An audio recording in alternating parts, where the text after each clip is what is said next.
Hello' guys, কি খবৰ? সকলোৰে খবৰ নিশ্চয় ভাল, আৰু যিসকলৰ বেয়া আছিল এতিয়াৰ পৰা ভাল হৈ যাব, কাৰণ SCERT PET ৰিজাল্ট 2025 ঘোষণা হ'বলৈ গৈ আছে। কেই বজাত ঘোষণা কৰিব, ক'ত চাব পাৰিবা, সকলোখিনি কথা এই ভিডিঅ'টোত ক'ম। গতিকে তোমালোকে ভিডিঅ'টো একদম স্কিপ নকৰি সকলোকে চাবা, আৰু নতুন আহিলে ছাবস্ক্ৰাইব কৰিবা, কাৰণ মই তোমালোকৰ বাবে বৰ ধুনীয়া ভিডিঅ' দিম।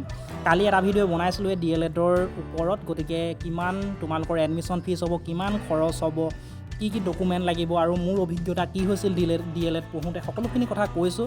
আৰু D.El.Ed সম্পৰ্কীয় মই আৰু ভিডিঅ' আনিম, আৰু মই তোমালোকক জনাই থৈছোঁ যে মই নিজেই D.El.Ed কৰিছিলোঁ, আৰু নিজেই D.El.Ed কৰি 3বাৰকৈ CTET কোৱালিফাইড কৰি থৈছোঁ, LP UP both.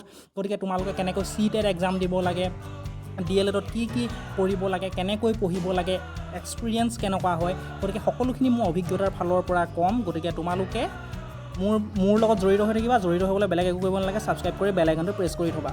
Without much delay let's start the video'.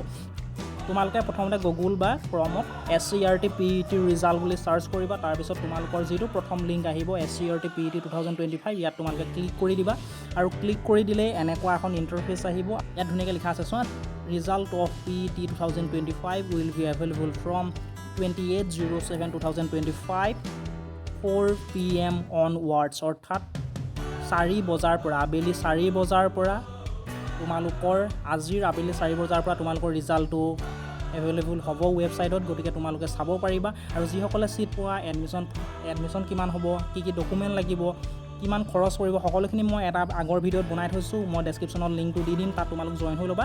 আৰু মোৰ এটা হোৱাটছআপ চেনেল আছে, ডেছক্ৰিপশ্যনতে লিংকটো থাকিব, আৰু পিন কমেণ্টতো দি দিম, তাত তোমালোকে জইন হৈ ল'বা, তেতিয়া তোমালোকৰ লাভ হ'ব। আৰু মই তোমালোকক কৈছোঁৱে যে মই নিজেই D.El.Ed কৰা, গতিকে D.El.Edৰ কিছুমান যিখিনি মোৰ মেটেৰিয়েল আছে, যিখিনি মোৰ তোমালোকৰ এক্সপিৰিয়েঞ্চ, কেনেকৈ পঢ়িব লাগে, কি কৰিব লাগে, সকলোখিনি তোমালোকক জনাম। D.El.Ed সম্পৰ্কীয় আৰু CTET কেনেকৈ দিব লাগে সেইখিনিও কথা ক'ম।